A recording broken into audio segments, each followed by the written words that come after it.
Next on American Movie Classics, Ingrid Bergman and Gregory Peck star in Alfred Hitchcock's classic suspense thriller, Spellbound. It's next on American Movie Classics.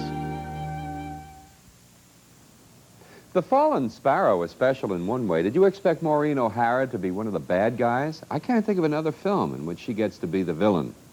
And did you recognize Fran Kelly? She was John Wayne's leading lady in Back to Bataan, which I hope you saw here in American Movie Classics. Let me take a moment, anyway, to talk about some of the people behind the cameras on The Fallen Sparrow. It was directed by Richard Wallace, who worked with Maureen O'Hara and Walter Slezak one other time on Sinbad the Sailor. And it was edited by Robert Wise, who later directed one of my favorite science fiction films, The Day the Earth Stood Still, with Michael Rene. What a great picture that was. Slezak was born in Vienna, the son of a noted opera star. He didn't start making American films until 1942, and we often forget his stage work. He appeared on Broadway in the musical Fanny, and he made several appearances with the Metropolitan Opera.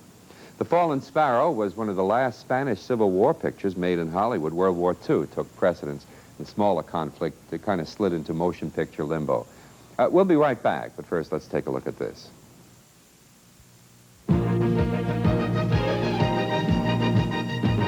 In April, American Movie Classics salutes National Cable Month with a tribute to one of Hollywood's most enduring actresses, Barbara Stanwyck, a sizzling Danger in High Heels festival, an Easter Sunday classic, plus a winning celebration of America's favorite pastime. Get a load of this. We're kicking off National Cable Month with 7 great films starring the legendary Barbara Stanwyck. Oh, I bet you say that to all the girls. First, Miss Stanwyck co-stars with Gary Cooper in Frank Capra's Meet John Doe. She gives a memorable performance as a saloon singer in This Is My Affair. She's a sultry senorita in A Message to Garcia and a feisty showgirl in The Lady of Burlesque. Her antics drive Henry Fonda crazy in The Mad Miss Manton, and she braves the Mississippi in Banjo on My Knee. Plus, she's the Wild West's most liberated cowgirl, Annie Oakley. Good shot. Not bad, but watch your step, because here come 6 leading ladies, and they spell Danger in High Heels. Ruthless and adventurous, Joan Fontaine is born to be bad. Joan Crawford is the cold and calculating mistress of crime in The Damned Don't Cry. She's all that glitters, but good as gold. Lorraine Day stars in The Locket. A passionate Jennifer Jones claws her way into society as Ruby Gentry. And jealousy flares. Maureen O'Hara and Gloria Graham share in A Woman's Secret. A miracle. My eyes have seen a miracle. On Easter Sunday, American Movie Classics presents Motion Picture Magic. Paul Newman in his screen debut, The Silver Chalice, co-starring Virginia Mayo and Natalie Wood. Plus, hooray for the home team. Catch our salute to baseball with The Kid from Left Field, starring Dan Daly, Anne Bancroft, and Lloyd Bridges. That's fine. It's National Cable Month. We'll shower you with drama, romance, and Hollywood's most enchanting moments. April on American Movie Classics.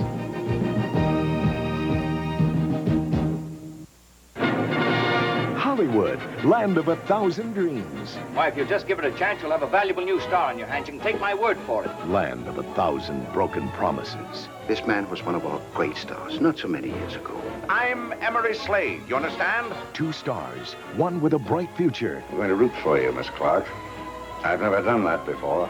One with a dark past. You haven't got a friend in the world. Nobody cares whether you live or die. Together, they've got one shot. Why are you doing all this for me? If you had all the talent in the world, you wouldn't have a chance at this part.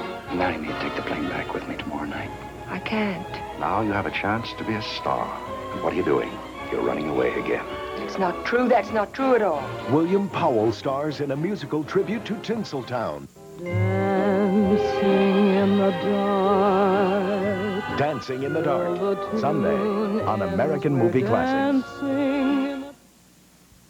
She was a woman with ambition. You gotta kick and punch and belt your way up. A woman who'd stop at nothing to reach her goals. Don't talk to me about self-respect. That's something you tell yourself you got when you got nothing else.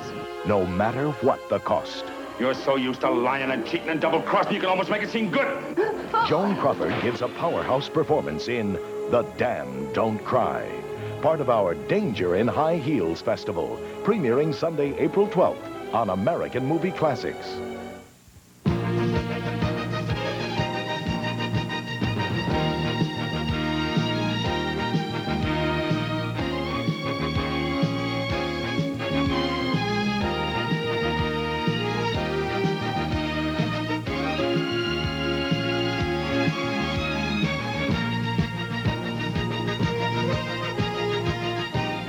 Discover 50 years of Hollywood on American Movie Classics. We're back, and before we continue, I'd like to remind you that Hollywood is celebrating its 100th birthday with a year-long marathon of events commemorating its illustrious past. To start off the festivities, church bells pealed and champagne corks popped. Natalie Wood was honored posthumously with a star bearing her name implanted in the Hollywood Walk of Fame just outside the restored Hollywood Roosevelt Hotel, the scene of the first Academy Awards. A time capsule to be opened in the year 2087 on Hollywood's 200th birthday was filled with the following items: an unmarked Oscar, a print of Wings, the first feature to win an Academy Award, and some scraps of the original Hollywood sign. Throughout the year, stars of the past and the present will attend numerous events as the former real estate development turned movie capital shows off itself in grand style. Now, I'll keep you posted about future Hollywood birthday events, and I will be right back. But first, here's something special from our film archives.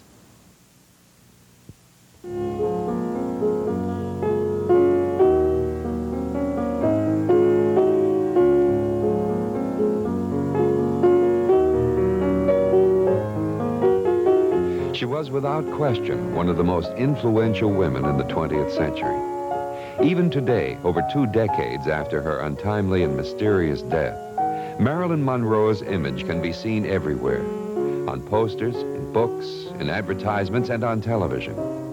In her short lifetime, she set the standard for feminine beauty and sensuality in America. For all the female stars who have reached the dizzying heights of popularity because of their sex appeal, no one has ever equaled Marilyn Monroe's fame, and no one ever will.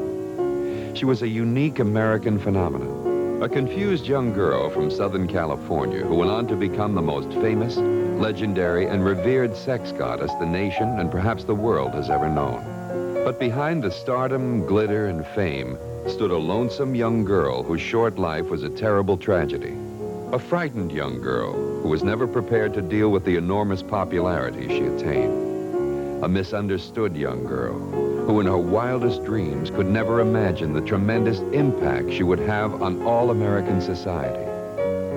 And while her star rose higher and higher, her private life sank deeper into heartbreak, loneliness, disappointment, and despair, finally ending in her tragic and premature death.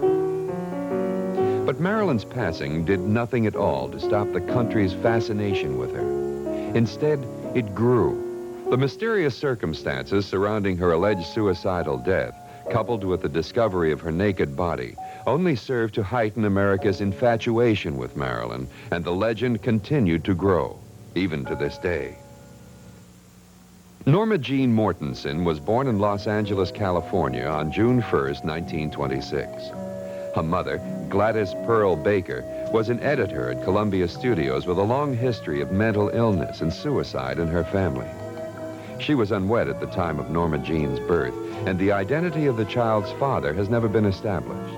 Norma Jean, however, didn't know she was an illegitimate child until she was 16 years old and applying for a marriage license.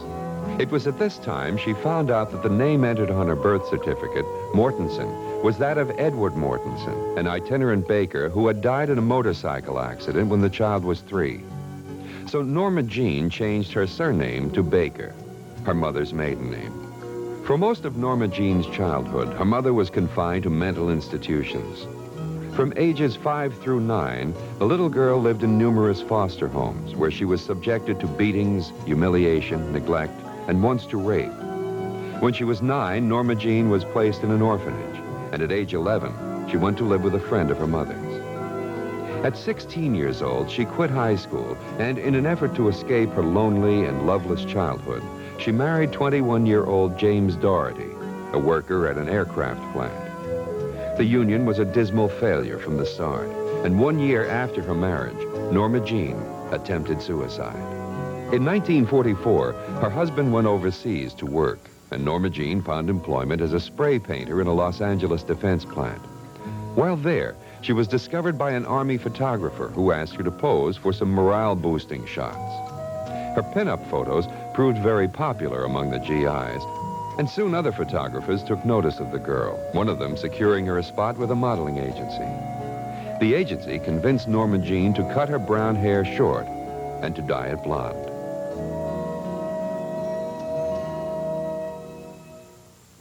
By 1946, Norma was divorced and looking forward to a successful career as a model. She appeared on the covers of numerous men's magazines and began to attract attention in Hollywood. Howard Hughes offered her a screen test, but 20th Century Fox beat Hughes to the draw and signed Norma Jean to a 1-year contract. It was then her name was changed to Marilyn Monroe, and the publicity build-up began. There were photo sessions, acting, singing, and dancing lessons, mention in gossip columns, everything but a role in a film. Finally, in 1948, she made her debut in a little-known film entitled Scudda-Hoo, Scudda-Hey. But all of Marilyn's close-ups ended up on the cutting room floor, and at the end of a year, Fox released her. But Marilyn, undaunted, continued taking acting lessons in the hopes of landing another role. Then, in the winter of 1948, Columbia signed her to play the lead in a low-budget musical called Ladies of the Chorus. The film went nowhere, and after a few bit parts in other films, Columbia released Marilyn as well. It was after her release by Columbia that Marilyn posed for the now legendary nude calendar photos. She was paid $50 for her efforts. The calendar company made a profit of $750,000 on the sale of 1 million copies. In later years, when Marilyn was asked why she posed nude, she simply replied, "Because I was hungry." In 1950, after a succession of small roles, Marilyn was once again signed by 20th Century Fox. Gradually, her roles grew in size and importance. This, together with a huge publicity campaign launched by Fox, made Marilyn Monroe a superstar. And from there, she went on to become the most popular and admired sex symbol of all time. Her pout, her walk, and her husky voice became the object of women's imitations and men's desires. She exuded an innocent sensuality that was both erotic and wholesome. Although Marilyn Monroe was never considered a great actress, she was capable of an excellent performance in the right role. In her short career, Marilyn turned in some brilliant work in such films as The Asphalt Jungle, Gentlemen Prefer Blondes, The 7-Year Itch, Bus Stop, and Some Like It Hot. But as her screen work continued to improve, her private life was falling apart. In 1954, she had married baseball superstar Joe DiMaggio. To the American public, it seemed to be the perfect marriage. The nation's most popular woman wed to one of America's most beloved sports heroes. But like everything else in Marilyn's life, the marriage ended in heartbreak and disappointment after only 9 months. The breakup with DiMaggio was a shattering emotional experience for Marilyn. He had given her the stability and love she had been searching for, and then suddenly, in less than a year, it was gone. DiMaggio was a very private person, and the fact that literally every aspect of his wife's life became news greatly disturbed him. He tried to deal with the situation as best he could, and Marilyn made a concerted effort to keep their private lives private, but it was all to no avail. Although they loved each other very much, their vastly different lifestyles made it impossible for them to stay together.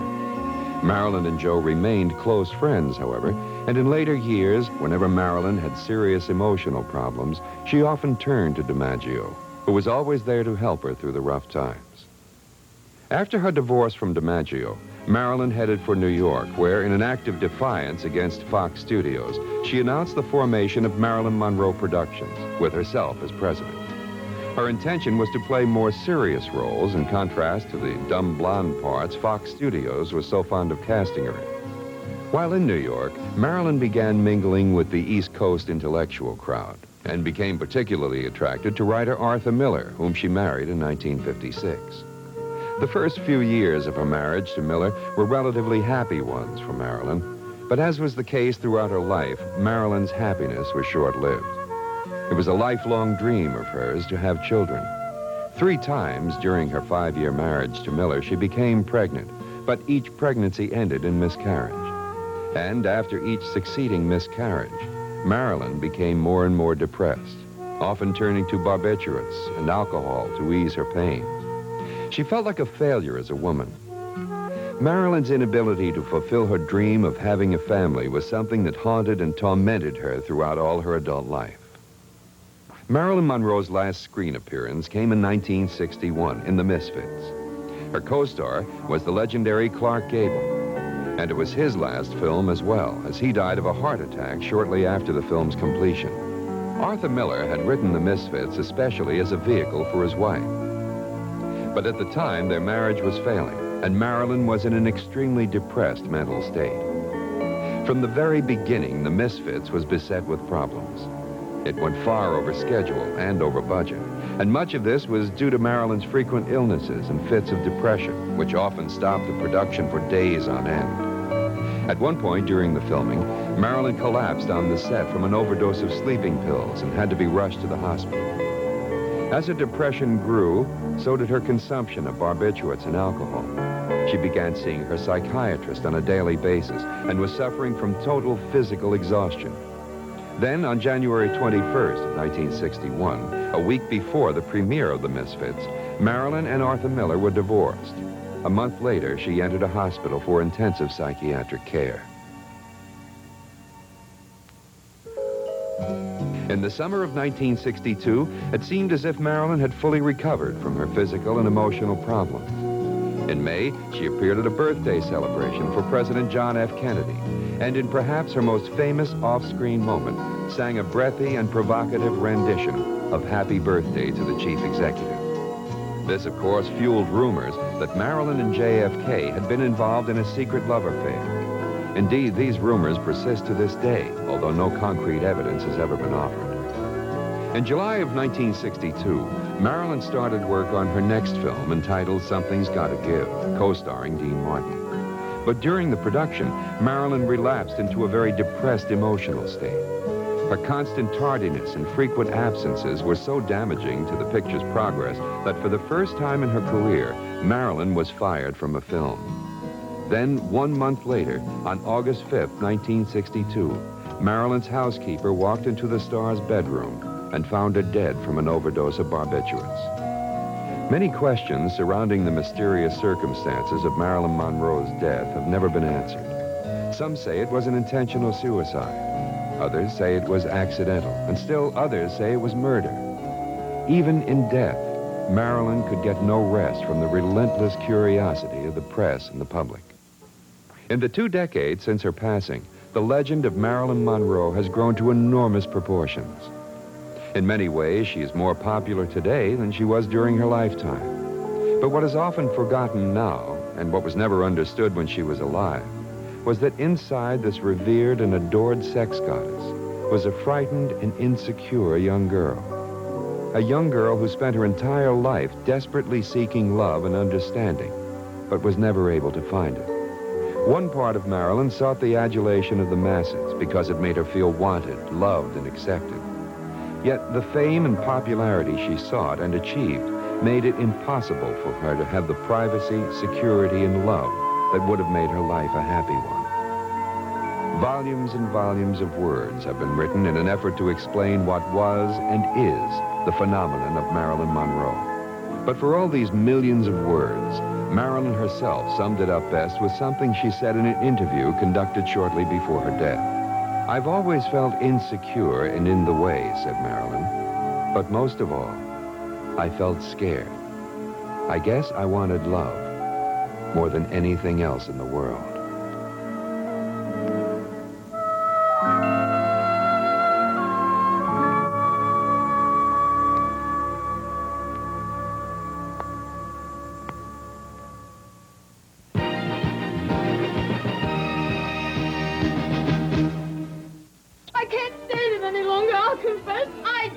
Kooky? Why'd you do it?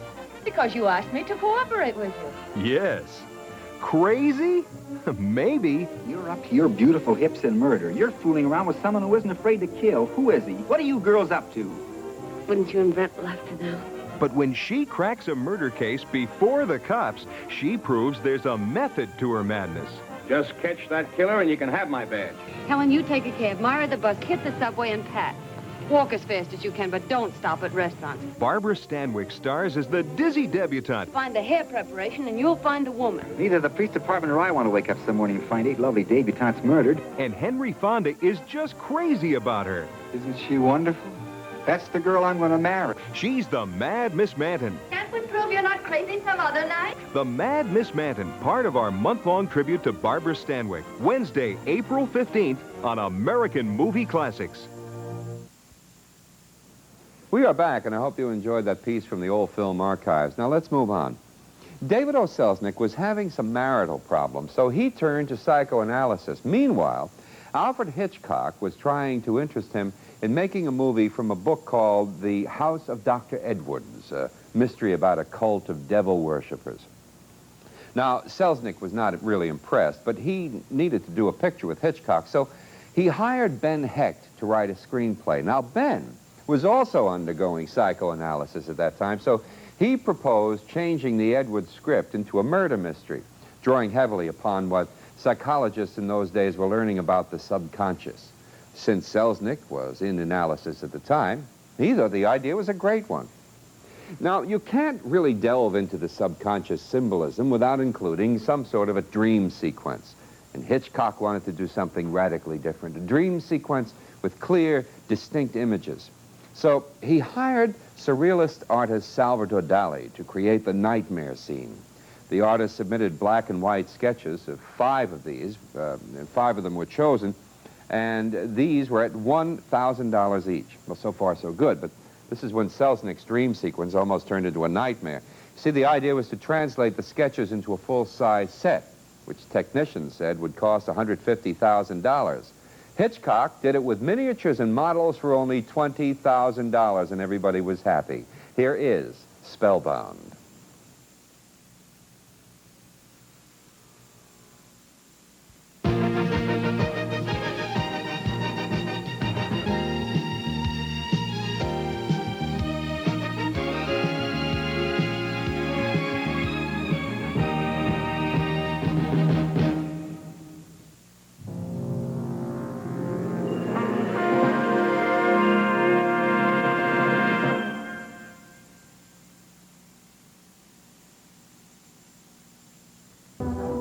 Stanwyck was great in that movie. Did you notice that all of the characters in this movie had the first and last names starting with the same letter? Yeah, well, it was Dixie Daisy. I made a note of them. Biff Brannigan, Gigi Graham, Alice Angel, with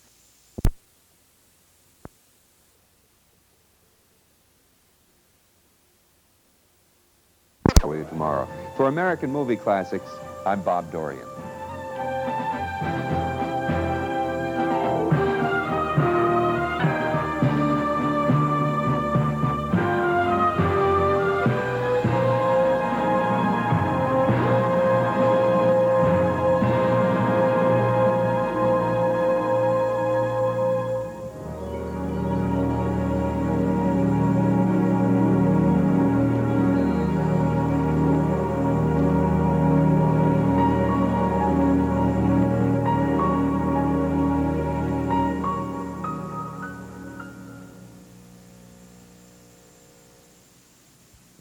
He started out as a down-and-out hobo.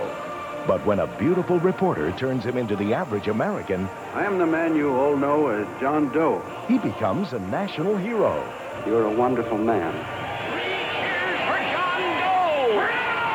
The legendary Gary Cooper stars with Barbara Stanwyck in Frank Capra's classic tribute to the common man, Meet John Doe, an American movie classic, Thursday, April 9th.